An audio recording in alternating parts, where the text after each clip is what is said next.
وأنفقوا في سبيل الله ولا تلقوا بأيديكم إلى التهلكة وأحسنوا إن الله يحب المحسنين. قال تعالى في موضع آخر: ولا يحسبن الذين يبخلون بما آتاهم الله من فضله هو خير لهم بل هو شر لهم والذين يكنزون الذهب والفضة ولا ينفقونها في سبيل الله فبشرهم بعذاب أليم. محترم بزرگ اور دوستو، رمضان المبارک کا آخری جو حصہ ہے وہ شروع ہو چکا ہے اور شروع کا آدھا حصہ تقریباً گزر چکا ہے. شروع کے آدھے حصے میں ہم نے کتنی رمضان کی قدر کی، کتنی ناقدری کی، وہ ہم سب جانتے ہیں. آخری جو حصہ ہے، جو 15 دن 14 دن بچ رہے ہیں، ان کے بارے میں اللہ تعالیٰ سے یہ پکا عہد کریں کہ ہم انشاءاللہ اس میں کوئی بھی سستی کاہلی نہیں کریں گے. ابھی میں نے ایک آیت پڑھی ہے کہ اللہ کے راستے میں اپنا مال نکالو، زکوٰۃ کے ذریعے سے، امداد کے ذریعے سے، جیسے بھی ہو سکے. فرمایا وَأَنفِقُوا فِي سَبِيلِ اللَّهِ، اللہ کے راستے میں اپنے مال لگاؤ اور اپنے آپ کو اپنے ہاتھوں سے ہلاکت میں نہ ڈالو. جیسے اگلی آیت میں فرمایا الشیطان یعیدکم الفقر، کہ شیطان تم کو فقیری سے ڈراتا ہے، غریبی سے ڈراتا ہے کہ اگر مال خرچ کرو گے تو اچھی شادی کرنی ہے، اس کے لیے پیسے کم پڑ جائیں گے، شادی میں ایسا ایسا ہمیں انتظام کرنا ہے، اس کے لیے پیسے کم ہو جائیں گے. یعنی وہ خرچ کرنے کے لیے شیطان آپ کو بولتا ہے ایسی جگہ جہاں سے خرچ کرنے سے اللہ ناراض ہوتے ہوں. اللہ کہہ رہے ہیں اگلے ہی جملے میں واللہ یعیدکم مغفرہ، اللہ تم سے مغفرت کا وعدہ کرتے ہیں، وفضلا، اور زیادہ دینے کا وعدہ کرتے ہیں. واللہ واسع علیم، اللہ وسیع ہے، علیم ہے، کہ اللہ خزانے میں کوئی کمی نہیں، ہمارا جیسا خزانہ نہیں ہے اللہ تعالیٰ کا کہ اگر ہم بانٹنے لگ جائیں تو ہمارا خزانہ کم ہوتا رہتا ہے یہاں تک کہ وہ پورا کم ہو جائے گا. اللہ کہہ رہے ہیں کہ میرا خزانہ بہت وسیع ہے لیکن میں علیم بھی ہوں، مجھے پتا ہے اس بندے کو ابھی کتنا دینا ہے اور اس کو کتنے دینے میں فائدہ ہے، اس کا کاروبار ہمیں کتنا بڑھانا ہے، اس کو امیر بنانے میں فائدہ ہے، نقصان اللہ کو پتا ہے. اس لیے اللہ تعالیٰ کسی کو غریب رکھتے ہیں، کسی کو امیر رکھتے ہیں. اس نے کسی کو غریب بنایا، کسی کو امیر بنایا، کسی کو لنگڑا بنایا، کسی کو لولا بنایا، کسی کو ٹوٹا بنایا، کسی کو کانا بنایا، کسی کو کالا، کسی کو گورا، اور اس نے تفاوت کیا. تفاوت، یہ فرق، یہ کیوں کیا؟ یہ تو اللہ کو پتا ہے نا. اور یہ ہم بھی دیکھتے ہیں کہ اگر اس آدمی کو مال مل جاتا، ابھی جس کے پاس مکان نہیں ہے، 2 ہی کمرے ہیں، اس کے باوجود جیسے اس کا گھمنڈ، اس کا تکبر دیکھو. اگر اس کے پاس ایسی بلڈنگ ہوتی جیسے فلاں امیر کے پاس میں ہے تو یہ تو ساری کالونی والوں کو ختم کر دیتا. تو اللہ کو پتا ہے نا کس کو مجھے دینا ہے، علیم ہے وہ دے سکتا ہے سب کو، سونا چاندی کا مکان دے سکتا ہے وہ سب کو، لیکن وہ مصلحت سے دیتا ہے، وہ حکمت سے دیتا ہے. ایک آدمی کا ہاتھ نہیں ہے لیکن ایک ہی ہاتھ سے وہ اتنا زیادہ کام کرتا ہے، اتنا زیادہ پریشان کر رکھا اس نے لوگوں کو کہ اگر کہ اس کے 2 ہاتھ ہوتے تو کیا کرتا وہ؟ ایک آدمی کے پیر نہیں ہے، اب اس کے ایک ہی پیر سے کالونی والے پریشان ہیں اس سے. تو اللہ کو پتا ہے کہ اس آدمی کو مجھے کیا چیز دینی ہے اور کتنی دینی ہے، یہ اللہ کو پتا ہے. اس لیے اللہ کہتے ہیں میرا خزانہ وسیع ہے لیکن میں علیم بھی ہوں، واللہ واسع علیم. اور اگلے جملے میں نبی اکرم صلی اللہ علیہ وسلم کی ایک حدیث ہے کہ انسان کے دل میں 2 وسوسے آتے ہیں. ایک وسوسہ آتا ہے شیطان کی طرف سے اور ایک وسوسہ آتا ہے فرشتے کی طرف سے. شیطان کی طرف سے جو وسوسہ آتا ہے وہ یہ آئے گا کہ اگر تو خرچ کرے گا تو غریب ہو جائے گا، خرچ کرے گا بیٹی کی شادی کہاں سے کرے گا، یہ سارا کچھ تو میں نے اس لیے جمع کر رکھا ہے نا کہ اچھی سی شادی کروں گا اور شہرت یہ ملے گی وہ ملے گی اور ایسا مکان خریدوں گا. یہ ساری چیزیں کون ڈالتا ہے جب ہم خرچ کرتے ہیں؟ دل میں وسوسہ آتا ہوگا آپ کے بھی، وہ شیطان وسوسہ لاتا ہے. پھر ایک دوسرا وسوسہ آتا ہے کہ نہیں یار خرچ کر دینا چاہیے نا, یہ بیچارہ غریب ہے, دیکھو کتنا پریشان ہے, مجھے دینا چاہیے, یہ مدرسے سے آئے ہیں مجھے دینا چاہیے. تو یہ فرشتے کی طرف سے آتا ہے. اب ہمیں کس کی بات ماننی ہے؟ اب ہمیں ایک دوسرے جو خیال آ رہا ہے اس پر عمل کرنا ہے. اپنی جیب میں سے نکالو, جتنا نکالو گے اتنا ہمارے لیے قیامت میں ذخیرہ بنا ہوا ملے گا, ہمارے لیے وہ روشنی کا ذریعہ بنے گا, ہمارے وہاں وہ کام آئے گا.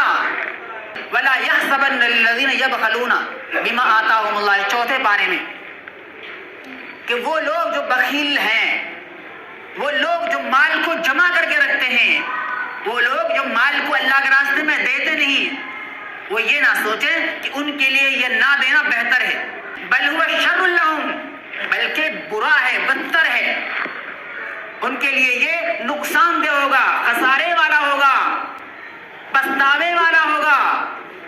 سَيُطَوَّقُونَ مَا بَخِلُوا بِهِ يَوْمَ الْقِيَامَةِ, ان قریب تمہارا جتنا بھی یہ مال ہے نا, یہ سب اللہ تعالیٰ قیامت کے دن تمہارے گلے میں توق بنا کے ڈال دیں گے کہ لو یہ تمہارا مال تھا, جس کو تم چھوڑ کے آئے تھے, جس کے لیے رات دن ایک کر رکھے تھے, اللہ کے راستے میں دیتے ہوئے جان نکلتی تھی, کبھی زکوٰۃ نکال بھی دی تو اسے بہت بڑا کام سمجھتے تھے, یہ تمہارا وہی مال ہے.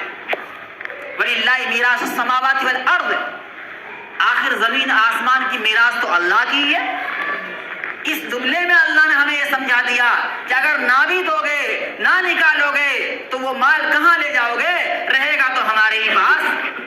وہ زمین کہاں لے جاؤ گے؟ وہ مکان کہاں لے جاؤ گے؟ رہیں گی تو ہماری زمین پر. وہ موت آ جائے گی, خالی ہاتھ چلے جاؤ گے, قبرستان میں رہو گے. اب ویسے حساب سے دنیا چل رہی ہے, دنیا کا نظام چل رہا ہے. جن کالونیوں میں آج ہم ہیں, ہم سے پہلے کوئی اور رہتا تھا. جن مکانوں میں آج ہم رہ رہے ہیں, ہم سے پہلے کوئی اور رہتا تھا. لیکن آج کہاں ہے وہ؟ نہیں ہے. وہ چلے گئے مکانوں کو چھوڑ کے, اپنی جائیدادوں کو, پلاٹوں کو, کھیتوں کو چھوڑ کے چلے گئے. ایسے ہی ہمیں بھی جانا ہے. اس جملے میں بتا دیا وَلِلَّهِ مِيرَاثُ السَّمَاوَاتِ وَالْأَرْضِ وَاللَّهُ بِمَا تَعْمَلُونَ خَبِيرٌ. اور جو آدمی اللہ کے راستے میں نہیں دیتا ہے مال, اس کے لیے 10ویں سپارے میں ایک بہت ہی زیادہ عبرت پکڑنے والی آیت ہے. وَالَّذِينَ يَكْنِزُونَ الذَّهَبَ وَالْفِضَّةَ, جو لوگ سونا چاندی جمع کرتے ہیں. ذهب کہتے ہیں سونے کو, فضہ کہتے ہیں چاندی کو, جو سونا چاندی کو جمع کر کے رکھتے ہیں. وَلَا يُنْفِقُونَ فِي سَبِيلِ اللَّهِ, پھر جمع تو کر لیتے ہیں, اوپر سے اس میں سے خرچ بھی نہیں کرتے, اللہ کے راستے میں خرچ نہیں کرتے. فَبَشِّرْهُمْ بِعَذَابٍ أَلِيمٍ, ان کو دردناک عذاب کی خوشخبری دے دو. ایسے مالدار لوگوں کو, ایسے سونا چاندی والوں کو, ایسی انگوٹھیاں پہننے والوں کو جہنم کے دردناک عذاب کی خوشخبری دے دو. یوم یحمى علیہا, جس دن وہ مال تپایا جائے گا, وہ سونا چاندی تپایا جائے گا. یوم یحمى علیہا فی نار جہنم, کہاں تپایا جائے گا؟ جہنم کی آگ میں. اس آگ میں نہیں تپایا جائے گا. اس آگ میں کوئی اگر تپایا جائے, لوہا, سونا, چاندی وغیرہ, اس سے بھی کسی کو داغ آ جائے تو کوئی برداشت کر لے گا؟ کوئی نہیں کرے گا.